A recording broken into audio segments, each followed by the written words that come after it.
All right, everybody, welcome back to the Degenerate NFL podcast.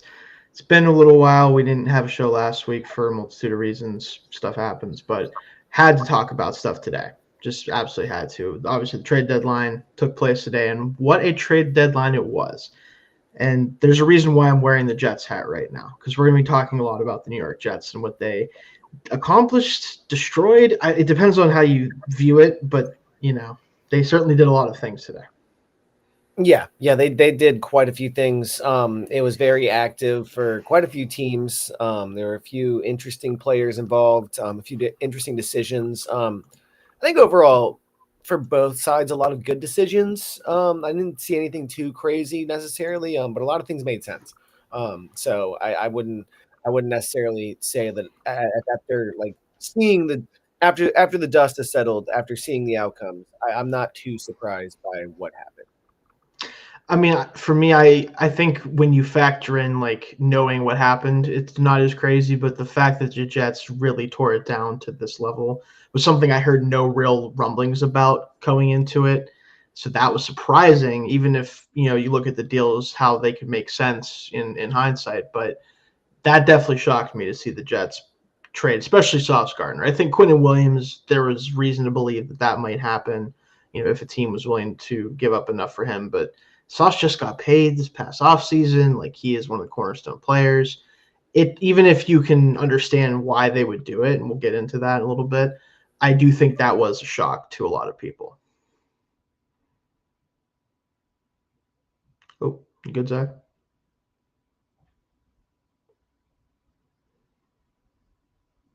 Might have lost you here. All right. I guess we'll see if Zach is able to make his way back in here in a little bit. But yeah, the Jets in particular, they did a lot of they were a lot of the reason for the headlines today for obvious reasons. Sauce Gardner gets moved for 2 first-round picks. Colts essentially going all in, it seems like. I mean, I don't think you make this trade for 2 first-round picks, even if you're expecting to be a really good team, for the next couple of years. Those picks are going to be hopefully in the 20s or maybe even 30s. I have a hard time thinking that they're going to feel good about this trade unless they can win a Super Bowl in that window that they're creating. Daniel Jones is probably going to have to be the quarterback in this situation. So it's just going to be a lot. Like, it's for them to be able to make this work. The 7-2 start, as good as it's been, realistically, you're not probably going to win a Super Bowl with this current team. The defense will be better with Sauce Gardner, but even getting the 1 seed is going to be a tough challenge. The Patriots are surging. They have a little bit more of a balanced team, even if Steichen is in his bag offensively right now. But getting a player like Sauce Gardner is obviously huge. I think we might be getting Zach back here. There he is. All right, Zach, you good?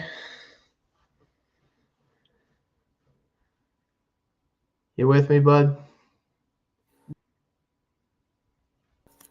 Yes, sorry.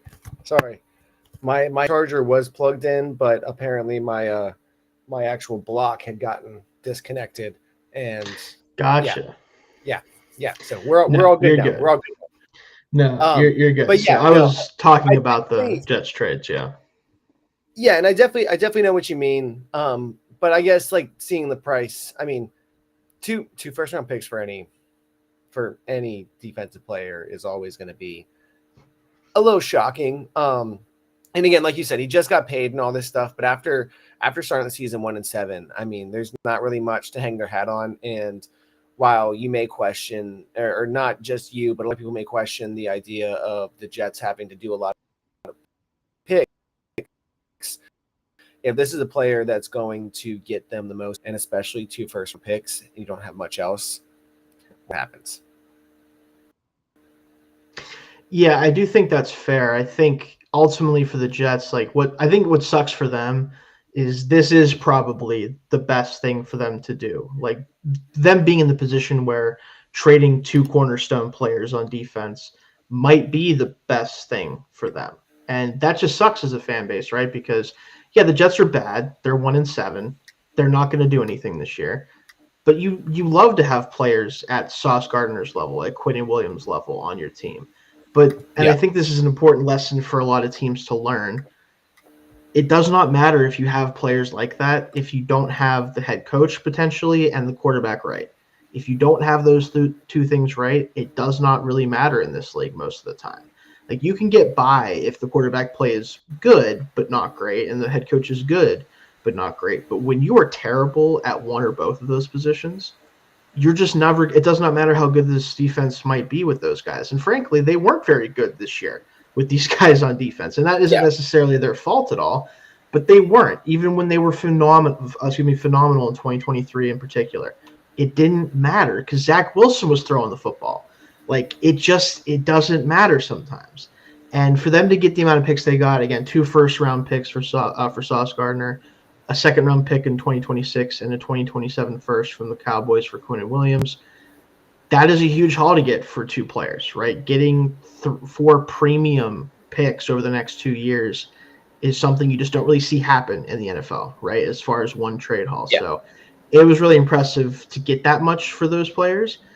And they honestly could have even done more potentially, like Breece Hall was on the chopping block potentially for them. The Chiefs, I think, offered a 4th-round pick. The Jets decided they'd rather have Breece Hall, and maybe even they'll bring him back, right? Maybe they want him to be there for the quarterback, which that makes sense. Like, no offensive players moved. They have some players on offense they like that they want to hang on to. Garrett Wilson, obviously, is the big name there. Yeah, that was the one that I was going to say after. We've seen some interesting some back and forth between him and Aaron Glenn. That would have been the name that I would have expected to see move on the offense if one was willing to move.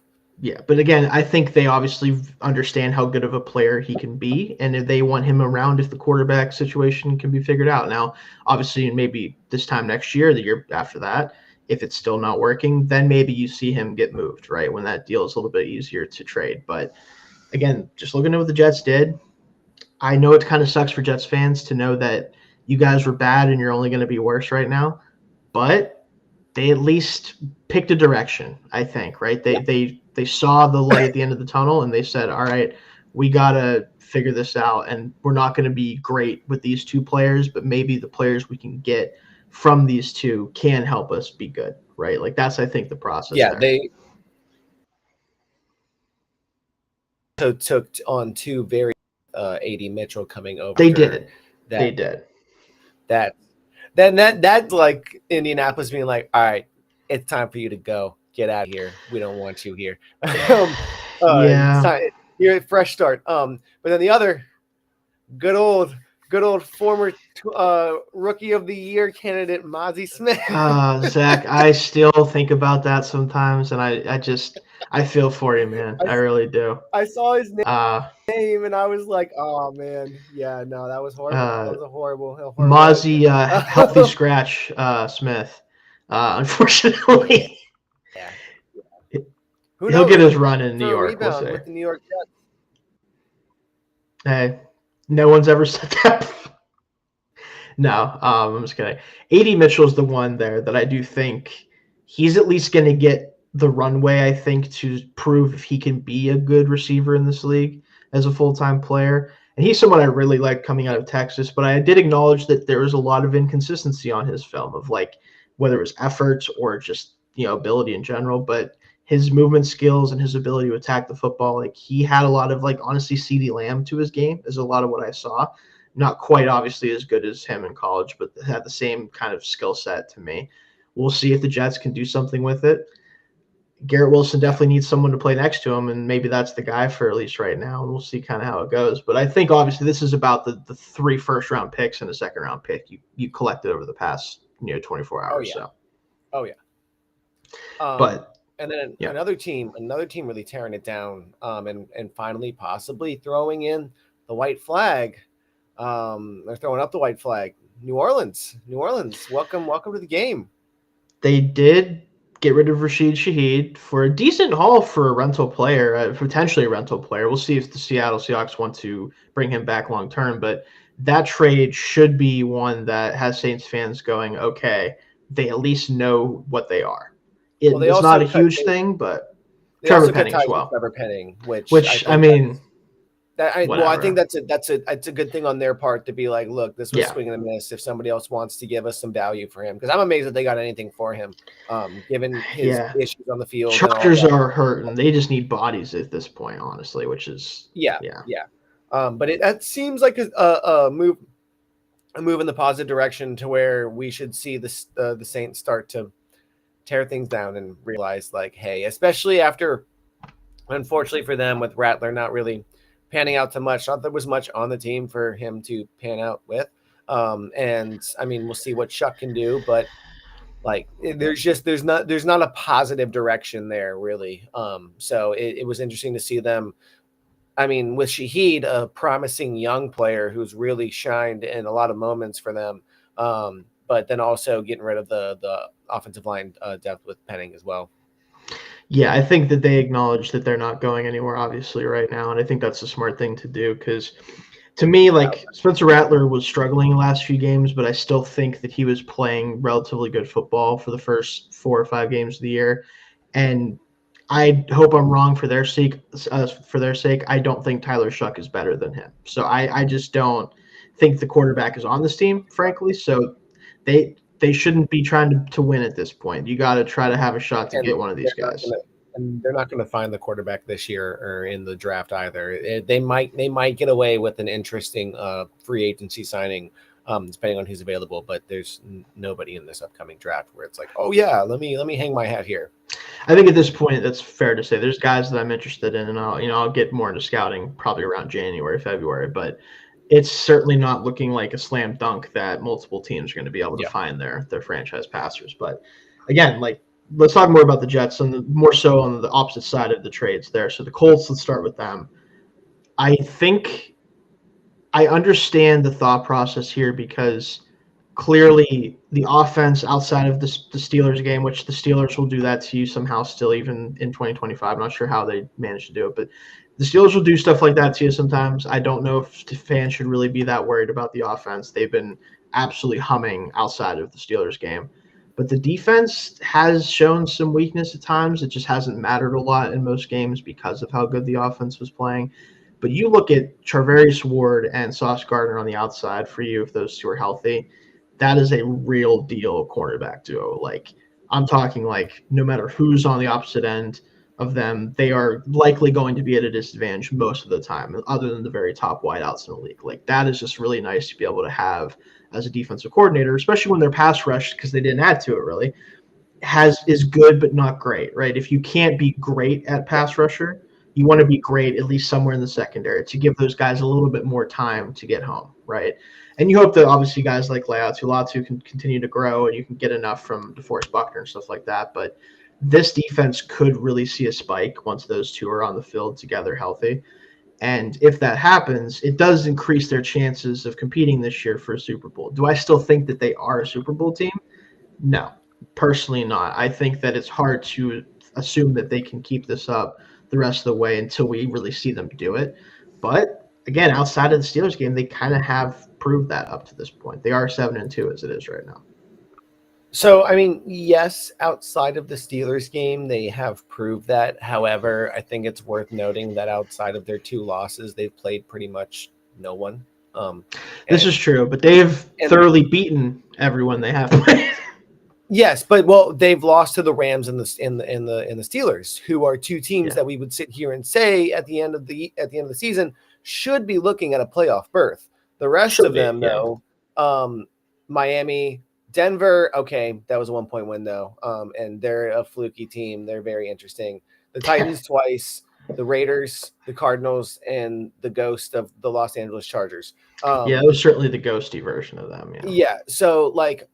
I definitely have a lot of faith in the Colts. I like what they're doing. I haven't been able to say this on the show, but I think it's worth noting that at the beginning of the season, Carly Ursay-Gordon was getting so much shit I know what she was doing. But I'm sorry if, and this might be controversial, this might not be your cup of tea for some people, but if you're going to now become the person that's in charge, specifically to the point that she is in charge, and she wants to be a presence on the team, then I want that person to be studying the game of football, being present in the game of football, But then also when you listen to what she's saying in the interviews, it makes a whole lot of sense from the viewpoint of an active owner. And if you want to be an active owner, yeah, then you want to sit there and make sure that your coaches are doing what you're paying them to do.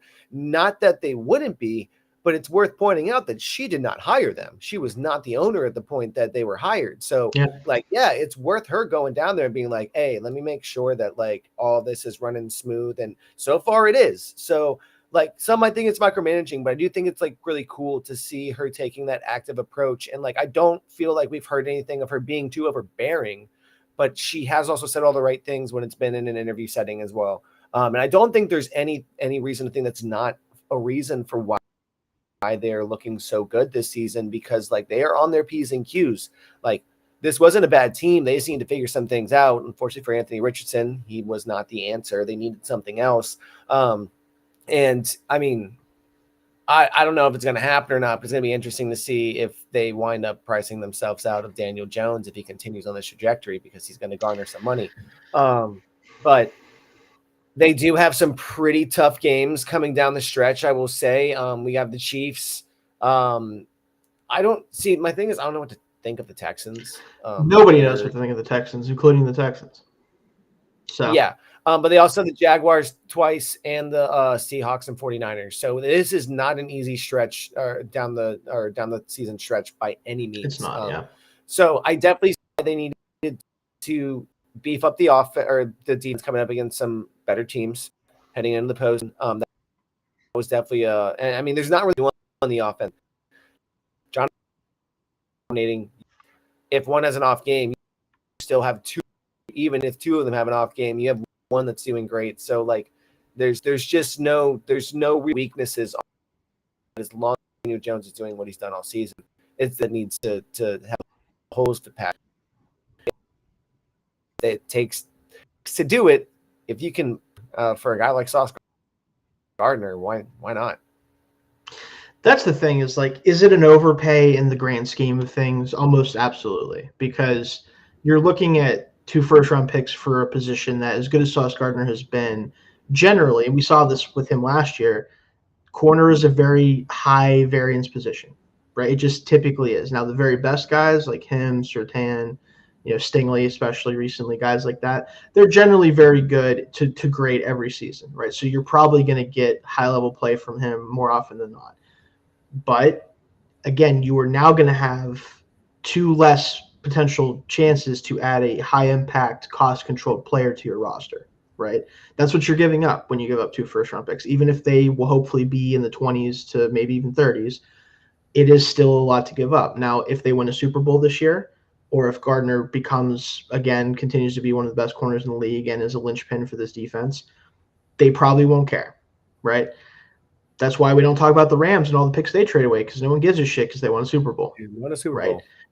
But if you don't, that's when it starts to be a question. Now, I think that they wouldn't do this if they weren't comfortable with the fact that if it doesn't go right, that they're going to get the opportunity to turn it around. And I think they have earned that to some degree, especially Steichen has.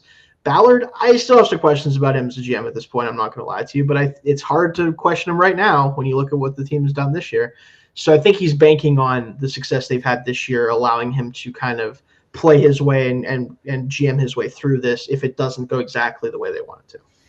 Well, he just has so many darts out there too that like there's a lot of positive darts and there's a lot like I still hold that the fact that Anthony Richardson didn't start this season should be a scarlet letter on his resume, because that was a trigger that he pulled. And I don't care what anybody else has to say. Like, he's the GM, he's the one in charge. If you're going to use the 4th overall pick for a guy that did not start, they didn't have a good enough plan in place for him. That's you could honestly leave it at that. Like, you could say whether that's not playing him at all as a rookie or even a second-year player and letting him develop longer, whether it's giving him a longer leash and just accepting the fact that you might not win as much. Whatever that plan would have been, it wasn't a good enough one. We'll just say that. But we can't act like the selection of Anthony Richardson was at the beginning of Ballard's career. No, this was years into his. So it's been a while. So like now, I can't say it's as bad as the man who no longer has a job. Which congrats by the way, Zach. Rip Bozo. Yeah, we'll talk about him a little later when we talk about our trade. But Jesus. Yeah, I'm very happy about that. I can still be a fan of this team. But yeah, no, it's definitely going to be, if it plays out down the stretch. I mean, even if they make a decent run into the postseason, I don't think they could be too upset, because we were not expecting them to be atop the AFC. I certainly wasn't. Through 9 weeks. Like that was not in the playbook of, and that was not in the script. I'm sure the script writers did not have that in plan. No, I don't think so. Daniel Jones resurgence. Come on, guys, get more creative. We've seen this story before. I know we have AI now, but come on now. That's just too rich. Yeah. No, even the highest among us, when it comes to the Colts, Dalton has said repeatedly that he did not expect them to look like this. He just thought they would be not bad, which he's certainly right about that much. So I'll give him that. So about that's a sign of good teams. They beat bad teams. Yeah, don't lose to bad teams. My team does that too much, and it's not even that they beat bad teams. They beat bad teams by 10+ points. Yeah, they beat their ass. It's belt to ass whenever the other team is bad. Like they don't mess around. They don't screw around with them. They're the anti-Cardinals. The Cardinals will play everyone close and never beat any of them. They beat the Titans by 20 points both times. Like, no, this is a different Colts team. Titans are bad, but still, yeah, they are. But still. Some teams play them too close. Hey, I know. You don't have to tell me. No, so let's also talk about Quinnen Williams here, because I think that's obviously the second biggest trade here in terms of impact and pieces moved. And Jerry never disappoints, man. Jerry. Well, he had one in the bucket. You gotta love him. We always have something to talk about when Jerry's out there, you know. Well, it was so much nicer and it was so much juicier when they rolled out the Logan Wilson trade pretty early in the morning. And I'm like, you did not tease the Logan Wilson trade, Jerry. Shut the fuck up. But we're also talking about the same man that said we're going to do a really big offseason, and they didn't do anything. So, literally, can't get anything out. That's true, but yeah. Speaking of Logan Wilson deal, I actually think that's totally fine. By the way, I think that's good. They don't have a linebacker right now that's NFL caliber, so he's NFL caliber. I don't know how NFL caliber he is at this point, but he can't be worse than whatever the hell they've been putting out there this year. So good for Logan Wilson. He gets a chance to play for not the Cow. No, actually, it's funny because he went from the Bengals to the NFC Bengals, so it's like kind of sucks for him. But he's going to play at least, so there's that, I guess. I don't know. That's but that's nice for him. But Quinnen Williams, okay. Here's the thing, Zach. If you told me before the season started, weeks before the season started, okay, that at the halfway point, the Cowboys would be having some trouble on defense, and they traded for Quinnen Williams. They gave up a lot of assets, but they really wanted to go all in on defense to help this team out, make a playoff push. And I'm like, okay. It's rich for a team that already has to pay a bunch of guys, including, Micah Parsons. But I can get behind it. Like, Jerry going for it. He's 105. You need to try to win while you're alive, dude. The fact that we're talking about this in the reality we live in now is just ridiculous to me. This man gave up 2 premium draft picks. The first round pick, by the way, his own first round pick next year. So he's banking on his team being better than the Packers next year. And the Packers have their own issues going on. I'm not going to sit here and say that they're going to be worse than the Cowboys. But so guess what? So does everyone for this year for some reason. I don't know what's going on with that. But anyway, you're telling me you gave up your own first round pick in 2027, which, by the way, it's 2 years away. People are saying, they say this all the time, but for good reason, might be one of the best drafts we've had in quite some time. You're giving up your own first in that draft to bring in Quinnen Williams on a defense that you could bring in prime LT and he could not save their ass. I just don't understand this. I simply don't. And do you want to know what's even worse? Yes, Zach, go ahead. What was the last conversation we had on this show about who they were going to bring in instead? It's not even Max Crosby. It's not even Max Crosby. It's not even Quinnen is awesome. I do not want to discredit this at all. I'm really not. He's 27. It's not like it's a year rental or something. I'm not even saying that it's like in a vacuum a terrible move as a franchise to make. But when you consider what they got for Micah Parsons, which was 2 first-round picks, right? They really don't have, after these trades, a ton of surplus assets than they already had before they made this, before the Micah Parsons trade happened. They do have more assets still than they had all said and done. But the fact that they don't have that much more surplus assets for a team that is very expensive because the quarterback is making $60 million goddamn dollars, as good as he is this year, and he's great.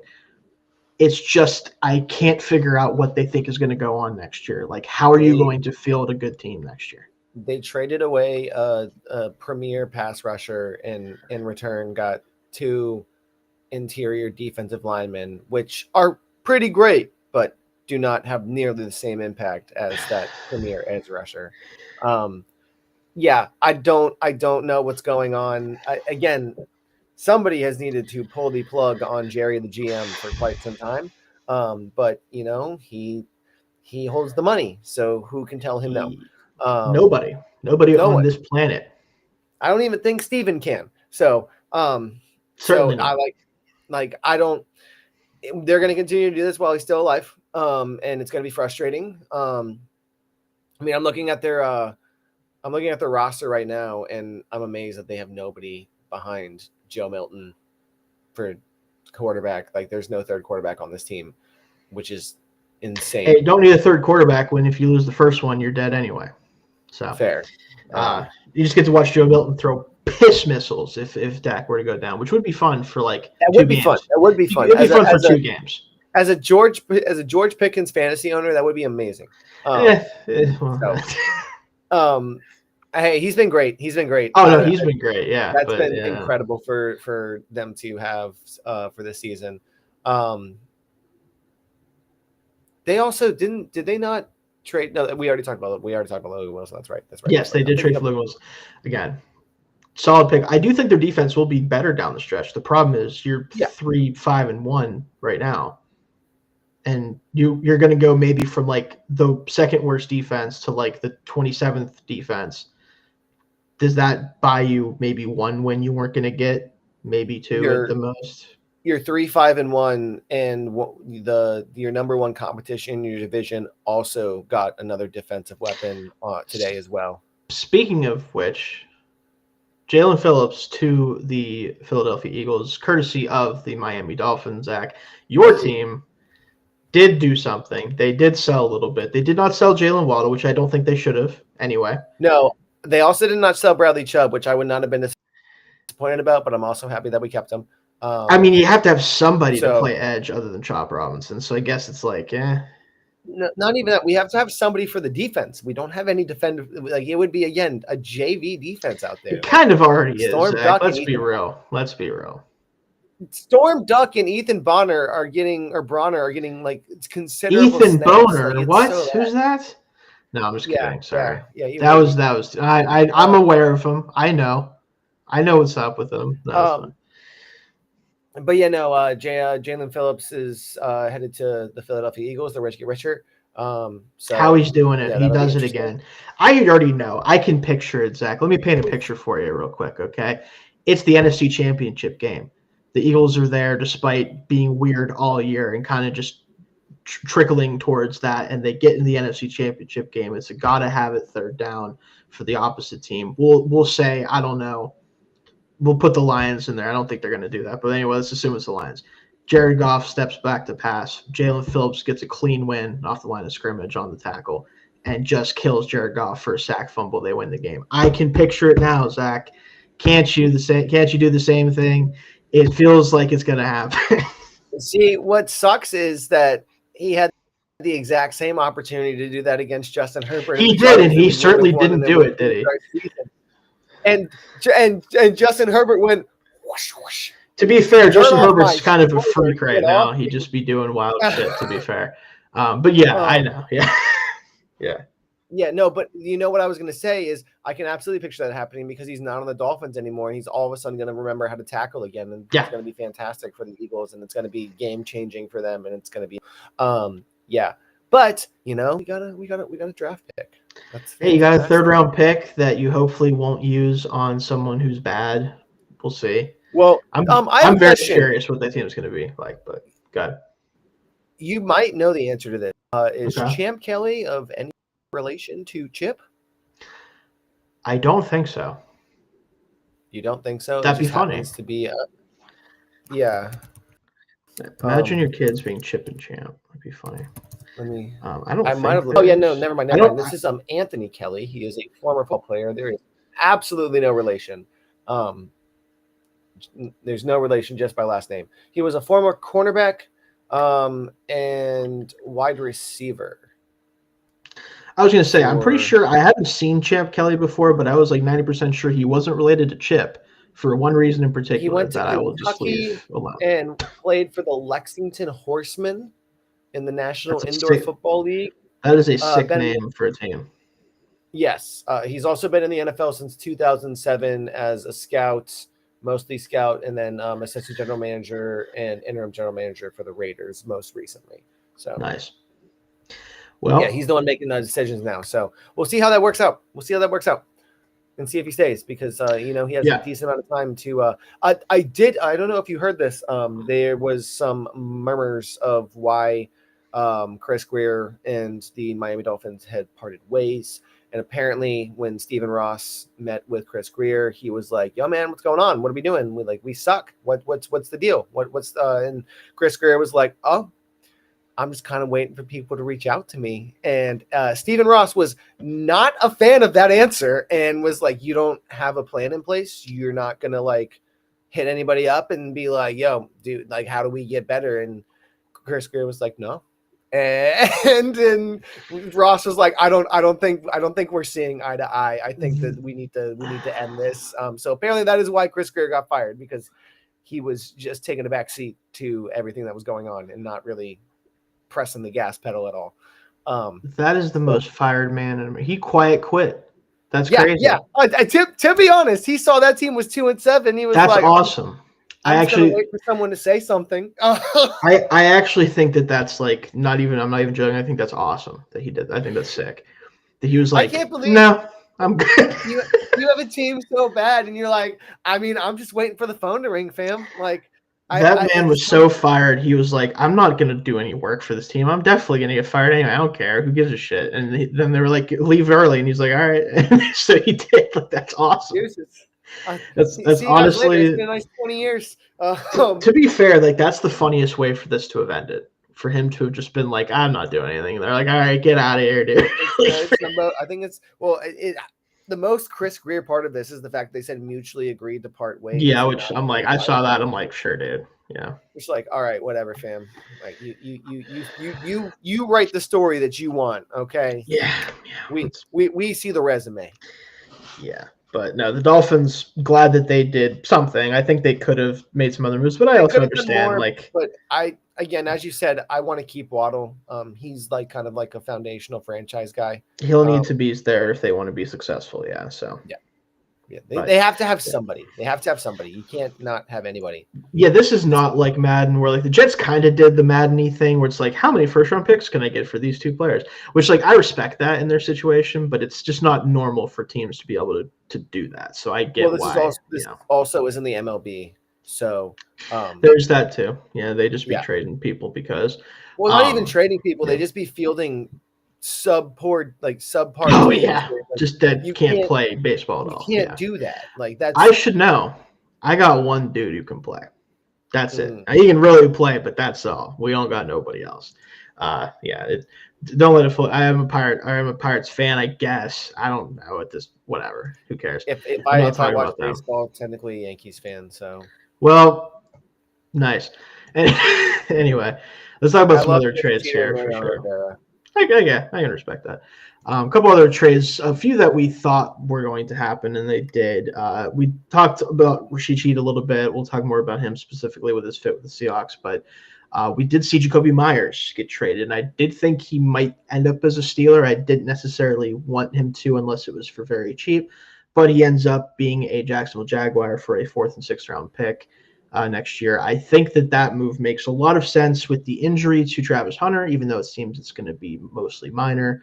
BTJ, Brian Thomas Jr. has not performed the way that he did last year. They clearly think that they can make the playoffs, and I have no reason to think that they can't if they continue to play just well enough to do so. they wanted to Hot get a take. receiver in this room. So, yeah. Yeah, hot take. If I was Brian Thomas Jr., I wouldn't be playing well either because all that seems that Trevor Lawrence can throw to him is hospital balls. So, like, That's been to a be fair, problem. It's been a if I problem. was Brian Thomas Jr., I would not be sticking my neck out there either because, like, why am I going to end my career for another duck thrown up my way? Yeah. I think It's it been should a fix struggle. the amount of rushing touchdowns that Trevor Lawrence has this year is interesting. He's like, I don't want to throw it. The problem with their offense right now is twofold. One, I don't think the quarterback plays good enough. And two, even when it is, the receivers have been hit or miss in terms of their consistency. So when you have those things happening at the same time, not going to have great results most of the time. But hopefully adding someone like Jacoby Myers, who is very much of that like glue guy, like contested catch type of receiver, he's going to create a lot of third down opportunities that are manageable for you on second and longs. Like he has that type of really kind of like not as good as Chris Godwin, but the same type of work that Chris Godwin was so good at for Liam Cohen with the Bucks of like just being the reliable dude that can handle 100 targets in a year pretty comfortably. So I think that that's a good move for them. They didn't pay a ton. They have so many draft picks still, even with the trade up for Hunter in the draft this past year. Like I think that it makes a lot of sense, and I hope for their sake that they can also maybe retain him on a short-term extension in the offseason, but we'll see about that. Any other thoughts on that move for them? No, I think it's a really good fit. Like we said, Travis Hunter going out. They need something on offense. It hasn't necessarily been to they would want, but they're still in line. I mean, the Colts are the best team in the AFC South, but there still is room in the wild card race. So you kind of still want to, because it's going to be interesting to see. I feel like the NFL is kind of outside of like the top teams. It's like wide open right now. There's the bottom. There's the top. There's like a weird middle period. Like there's a lot of purely like terrible football teams, a few really, really good teams, and then a lot of teams are like just a lot they might be good. Yeah, they might be good. They might not. I don't know. Yeah. Ask me at the end of the season. But yeah, it's for the Jaguars thing. It makes a lot of sense. We'll talk about Shaheed a little bit more here. The speedy deep threat receiver from the Saints moves to the Seattle Seahawks. And I think that I didn't even think about them as an opportunity or like is him a player for them. But the more I thought about it, once I saw that it happened, I'm like, wait, why did I not predict this? Like this is the exact type of receiver that they need in this offense if they want to elevate what they already have going on even more. And he's already played for the offensive coordinator. He should be able to slide right in. He was the offensive coordinator, Clint Kubiak, for the Saints last season. Shaheed was off to a ferocious start until he tore up his knee. Like, this makes too much sense. And they did have to give up 2 high day 3 picks. But, again, like, this is a team that's could be contending this year. Like, with the way Sam Darnold's playing, I know he played really well last year for the Vikings. He's playing even better this year for the Seahawks, to be honest with you. It's kind of hysterical. So, do you want to know a secret? Sure, Zach. What's your secret? I have Baker Mayfield and Kyler Murray on one of my fantasy football teams. So that means I had no quarterback last week. And guess what? I drew Kyler Murray for Sam Darnold and started Sam Darnold this week. Nice. The fact that he was available is hilarious to me as well, by the way. But that's fantasy. But realistically, the Seahawks have a chance to go for this year. I really think so. The NFC is crowded at the top, but I think that all of the teams are very good at the very top, but none of them I think are like they are the clearly head and shoulders above the rest of the NFC. Like this is definitely the year where the NFC seems a lot stronger than it's been in recent years. And some teams are dealing with a lot of injuries, and that could open up some chances to kind of go for that 1 seed. I think especially if you're Seattle, like you want to have a chance to do that because the Rams are right on their tail. Like that division, whoever wins that division, I think is going to be the 1 seed in the NFC. I really do. And at this point, the Rams and Seattle both have a really good case that they should be the team that does it. Yeah, and I think part of the reason that everybody might have been caught off guard by the idea of Seattle trading for Shaheed was partially because of the blow up from Torrey Horton on Monday. Yes, he's been very good in general this year, but especially recently, he has played very well. But now he doesn't have to be the guy. right? Like now Yes, you don't have to ask him to do to the horror of some fantasy fans after watching him go off. And like it was nice to start to see some of their younger receivers get some limelight this week against the Commanders. But that's also against the Commanders, whose defense is It's slow. Yeah, Best way I can describe them is slow. And we're not even. Thankfully, we don't have to talk about them. But man, what a disappointing season. Yeah, it's been a season from hell fronts. for that team. Yeah. Yeah. So it'll be interesting to see how Shaheed fits in. And like, look, JSN is having a ridiculous season. That dude rocks, man. Just absolutely tearing it up. I mean, like, people talk about Jonathan Taylor as far as like the dominance on offensive player of the year, yeah, but like, Jackson Smith and Jigba, good God, that man just is doing his, I want to say best Justin Jefferson impression, but like he's his own man, so like no, like he's doing his own thing. Mm-hmm. And I definitely thought it was an interesting move to send both DK Metcalf and Tyler Lockett out at the same time, but there is not a spotlight too bright for that young man. So, like, geez, yeah, gotta respect it. I think he is everything that you could have ever hoped for him to be coming out of Ohio State. I know that going into his draft that there were some people that were a little bit wary about him as like the top option on the team. And I remember specifically thinking that at worst, you're getting a guy who is just going to be able to soak up targets in the slot for you, is going to be able to help you stay consistent in the offense. I didn't compare him directly to Amon-Ra St. Brown, but I said that in the same way, like, he could be the top target getter on your offense, even if he isn't necessarily a traditional wide receiver one. We're kind of past that with him and guys like St. Brown, where it's like those are just number one wide receivers who are just played differently, right? They're just different types of number one wide receivers, not that they aren't them. And it's kind of crazy because I think about like college receivers. I feel like Ohio State receivers are what everybody thinks Alabama receivers are supposed to be in the NFL. Like the recently, especially, yes, absolutely. Because like I can't think of like a miss on the Ohio State side. Like they just churn them out year after year after year after year. Like and even like when you think of guys like Michael, was it Michael Smith, right? Michael Thomas. Yeah, Michael Thomas. When you think about even like he broke the reception record one year. Exactly. No, like, that's what I was going to say. Like he was. You can say whatever you want about Michael Thomas, but yeah, with an injury just taking out his entire career. So like every time that they have a receiver come out, it's just ridiculous, and they're all dominating right now, and there's still more on the way. They are truly the wide receiver U. So it's gonna be Brian Hartline has been pumping them out for them. As long as he's there, Ohio State's going to have dudes coming out. That's all I'm going to say. Yeah. So it's going to be nice to see Shaheed slide into that secondary spot or even a tertiary spot to support Smith and Jigba or whoever behind, able to squeeze his way in front. There's also Cooper Kupp there as well. So yeah, when he gets back, he'll have his role still for sure. Yeah, that's right. Yeah. But it'll be fun to see. Absolutely, yeah. A couple other names that got moved that we'll talk a little bit about.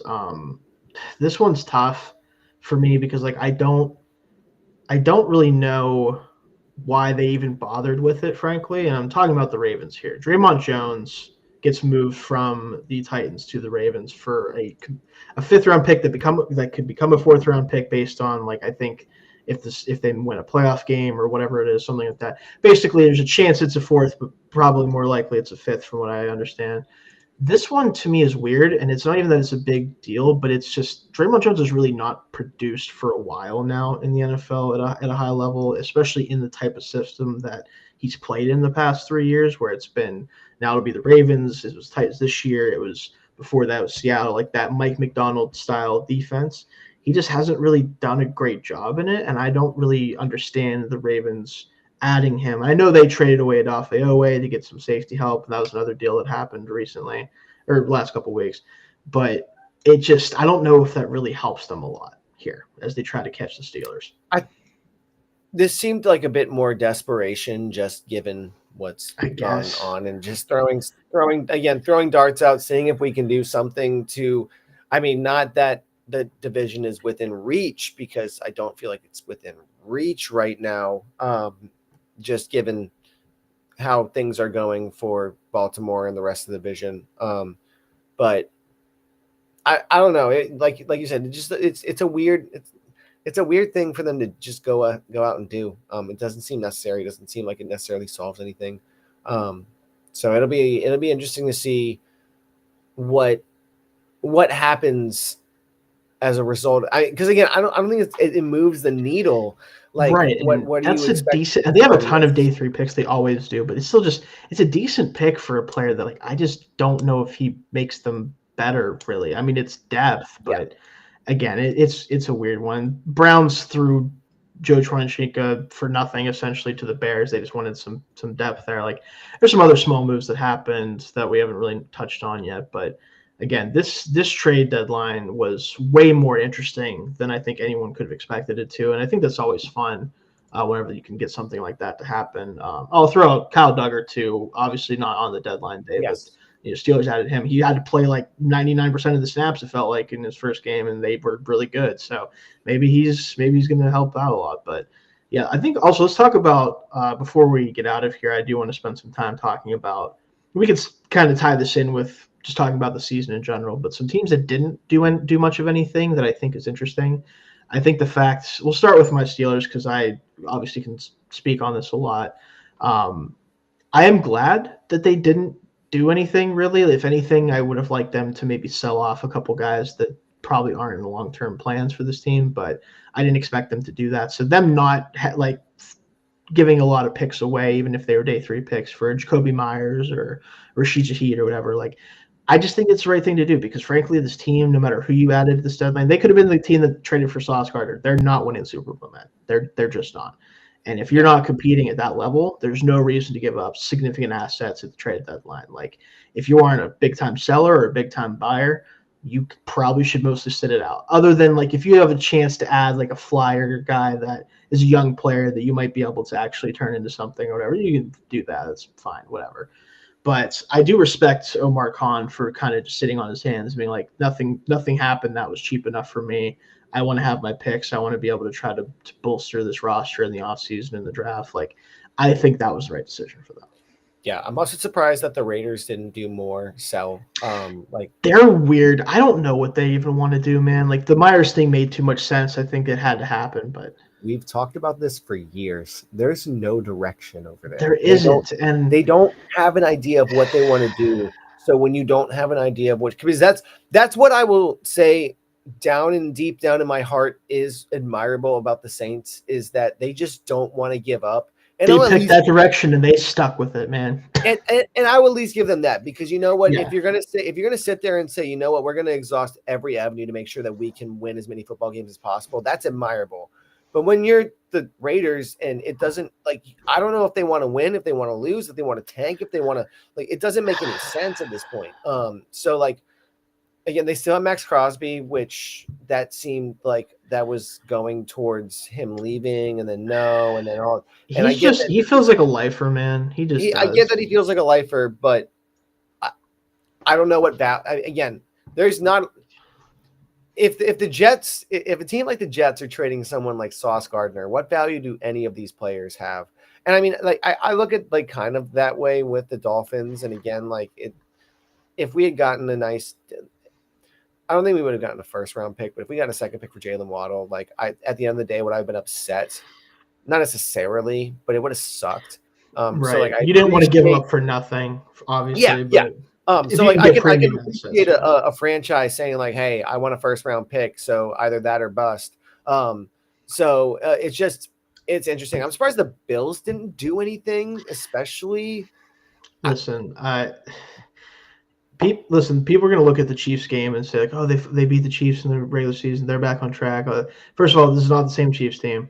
They're also missing a lot of offensive linemen, and that really helped them keep Okay, Mahomes from well doing anything. they're getting a lot better, and also the Bills and Chiefs are like 4-4 over the last 8 games that they've played, and the 4 wins for the Bills have come in the regular season. The 4 wins for the Chiefs come in the postseason. So cool, you won in the regular season. Exactly, it doesn't move the needle for me. There's a lot of other more concerning performances this year from the Bills that I'm like, y'all stood pat, y'all didn't do anything to strengthen a single portion of this roster.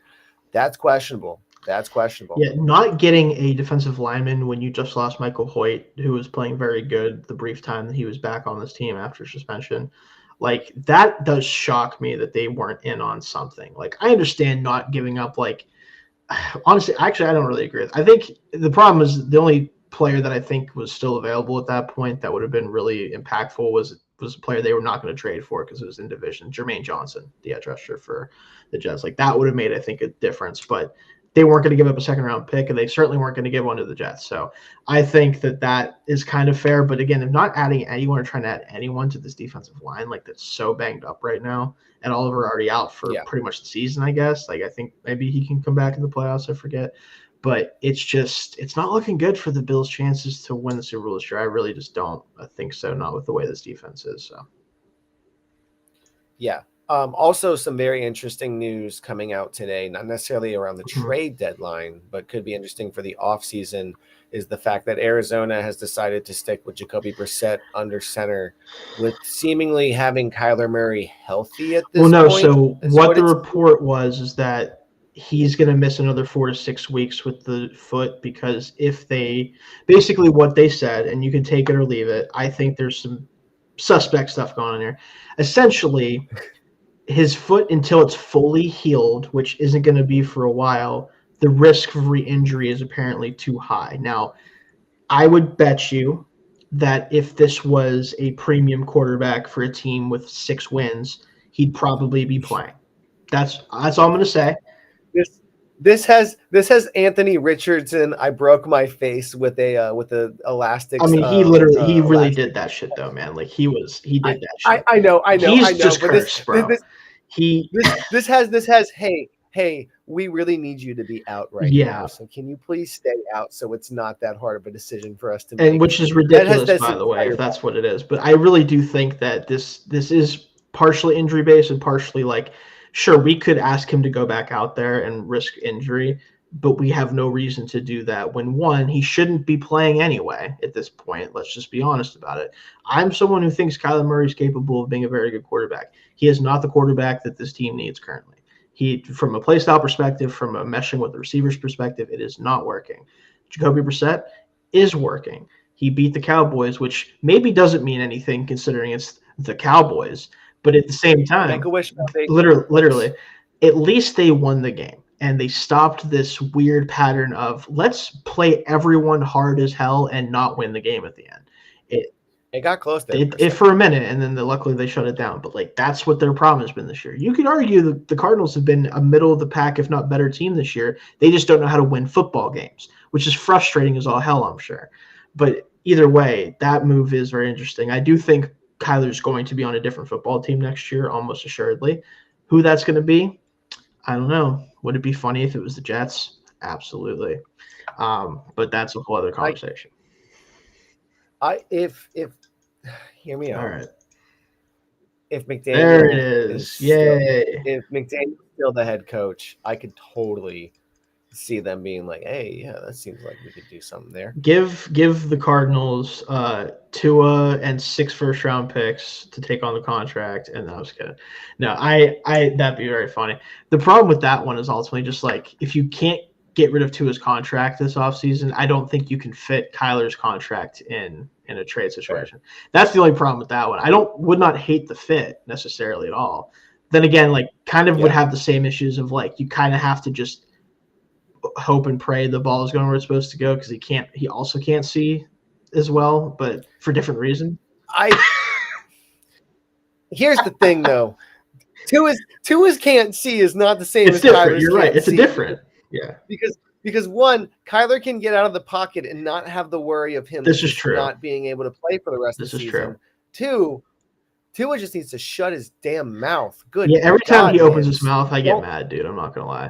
just because a microphone is in front of your face does not mean you need to give it an honest answer. Just be like, oh yeah, My like, bad. Just say my no, bad, guys. I it's didn't not. have it today. Don't go like, well, the crowd Yeah, we're noise not playing wasn't that well. was Sorry. really bad, even Like, in our home oh, stadium. I guess I do throw interceptions in bunches. Like, sorry, my bad. I want that, like, that quote from him when he said that originally. I want that, like, in a plaque somewhere on my desk. He is literally the king of I throw 3 picks because I'm bad this week guy of all time. He literally he's the king of I don't remember what happened an hour ago, so I can't give you an honest answer. That's fair too. I can't really blame him for that one though. That's just more of, how it is for him. I actually, you can keep talking about the Kyler Murray stuff. I have to check something right now because I think it's gonna be funny. So. Yeah, no. So it's gonna be just with the Cardinals. I mean, I don't necessarily feel like I think this is a move to kind of wave the white flag themselves. Not that Jonathan Gannon's going to in any position like lose his job or anything like that. I don't think that's the case whatsoever. I think there's the decent amount of grace that's going to be given towards him because Kyler Murray was the starting quarterback when he came in, and that was Cliff Kingsbury's problem. But it's interesting. Again, it kind of has the Anthony Richardson, like, hey, we need you to be out right now, so we have a reason to keep this other person in.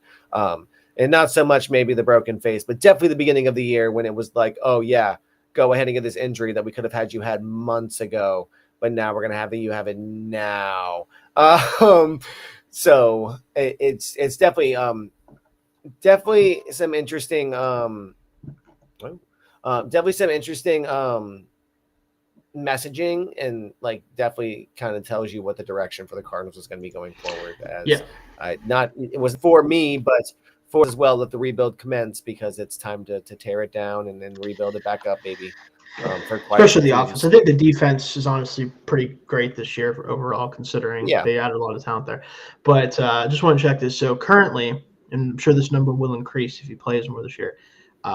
Tua has let me double check the number here, in 73 career regular season games, has thrown multiple interceptions 16 times, which, doing some quick math, that's about 20-ish%, I believe. 1 in 5 games doing that, not great, man. Not ideal. I mean, I would also argue that if you're throwing multiple interceptions in back-to-back games, not even multiple interceptions back-to-back games, but like multiple games in a row with an interception, that's still throwing interceptions in bunches because you know what? Good quarterbacks only throw about like 8 or 9 of them, and there's 17 weeks in a season. So if you're throwing them back-to-back-to-back, that's also throwing them in bunches. This is true. I think he has about like 35 or so career games out of 73 throwing at least one. Like this season alone, he has 2 against the Colts in week 1, 1 against the Patriots in week 2, 1 against the Bills in week 3. And then he has the 3 against the Chargers and 3 against the Browns in back-to-back weeks. He just threw 1 against the Ravens. So if he throws another this week, I mean, that's in bunches. That's totally in bunches, fam. Leads the league right now, I believe. So, although then again, hold on. Let me be fair to him. I was looking at the touchdowns and I was like, oh my God, he threw an interception every week last year. What the hell? Every week. He did not. No. He did not have any back-to-back weeks of interceptions, but he did have 2 3-game interceptions or 2 games with 3 interceptions. But then in 2023, there's week 1, week 2, week 4, week 5, week 7, week 8, week 10, week 11. So, and then the last 2 weeks. So, like, that is still throwing them in bunches. Because you should be able to go a few weeks like he goes in them towards the end of the season without throwing any, and you don't screw your team over that way. It's so wild, again, to going back to 2023, looking at that inflection point of week 3 when they scored 70 points against the Broncos. And it's all been downhill since then, folks. And it's been all uphill for the Broncos since then. It literally was the moment that changed both franchises' trajectories. It's interesting. Again, I'm amazed that, and if that is the story that is out right now, if truly that Stephen Ross went into the front office and was like, hey, yo, Chris, what are we doing? What's the deal?" And he was just like, That's "Oh, phenomenal if that's the case. I don't know. I was just waiting." Then I'm so glad that they finally pulled the plug, and I don't care that they did it mid-season in the first half of the season, because you know what? Get him out of there. Get out. It's done. Yes, absolutely. So, but yeah, that's definitely some of the things we were looking at with this trade deadline. I think some other teams that, I mean, for the most part, I think the trade deadline is never usually this busy, honestly. Like, so we should be happy that we got what we got. But It's weird. It's weird that the Patriots were small sellers and that's not actually a good point. That's a good point. because I would have expected them to be taking on players to try to better the team with how great May is playing. You know what I think it is, though, Zach? Like, I think, and I don't think this is necessarily why, but I think if you look at a team like the Commanders, who we brought up earlier, who kind of soft bought a lot this offseason, especially, and not even soft bought, like getting Laramie Tunsil was a big move, and keeping the veterans on defense and doing this stuff, like trading for Marcus Lattimore last trade deadline. That has come back to bite them in a lot of ways. Not that Tunsil is the problem by any means, because he's been really good, but like just the idea of trying to go all in a year where you're clearly outperforming expectations.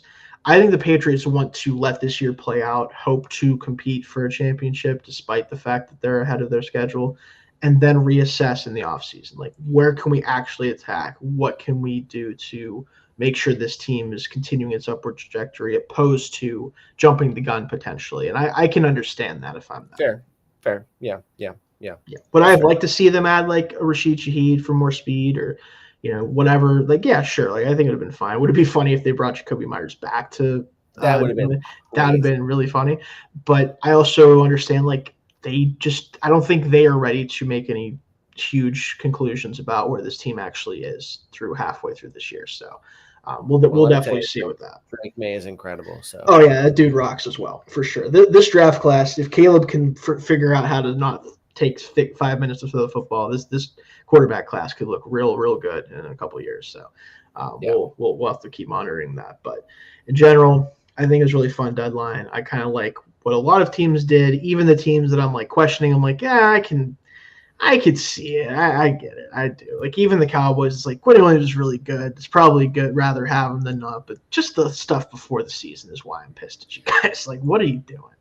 So it's definitely going to be fun. The Jets are going to be a hell of a lot of fun to talk about and mock draft for and plan it. Like, they're going to be a lot of fun for sure. So I'm sure we'll spend time doing that. Speaking of which, one of the things we're going to be doing down the back half of this year on this show, hopefully we can get some others on for this, especially if their teams are involved. We are going to be doing, and I'm going to steal a little bit of a page out of the Stock Exchange podcast, NFL Stock Exchange podcast with Trevor Sickham and Connor Rogers. Big fans of them.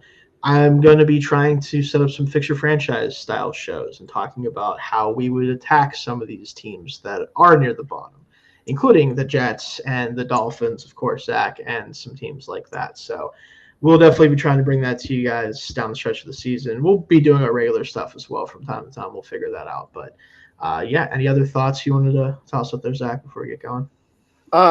No, I wish I had more to say about football, only because football this season has become primarily a job for me, just with how bad the Dolphins and the Hokies have been. So it's kind of difficult to watch. I won't say that I don't enjoy watching football. I do enjoy watching football, but like, I don't feel the attachment this season. The fandom aspect for you is completely gone this season. Yeah. And I don't think that's unfair. No, I can understand. I respect it. So it's kind of nice to, like, I just turn on, like, I have not watched a single outside of the primetime games, because I'm forced to watch those. There's no other option. I turn on Red Zone on Sunday, and if the Dolphins do something fun, I get to see it, and if they don't, I don't have to. You don't have to think about it. I get to watch good football. So I've been doing that for a few seasons, to be honest. I used to double stream, and then I was like, you know what? I'm not even really paying attention to the Dolphins game. I'm just watching Red Zone, so I might as well just keep watching Red Zone.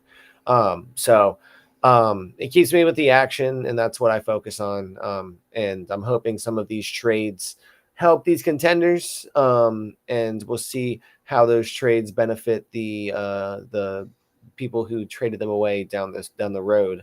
down the stretch. But yeah, it was active. I kind of liked how they had their NBA, MLB moment of their crazy they did. deadlines late. I think we'll see more of that in the future, though. I do think teams are starting to become more aggressive and Well, trying I to think kind of that's steal the Eagles' thunder a little bit with stuff like that. well, that, and I think teams are realizing that the idea of multi-year windows is just not feasible. It's just not feasible really anymore. If you've got something good, you might, and like the Colts, if you've got something good, you might as well see what you can do with it. If you can take a couple of picks and turn it into something positive, let's see what's going to happen.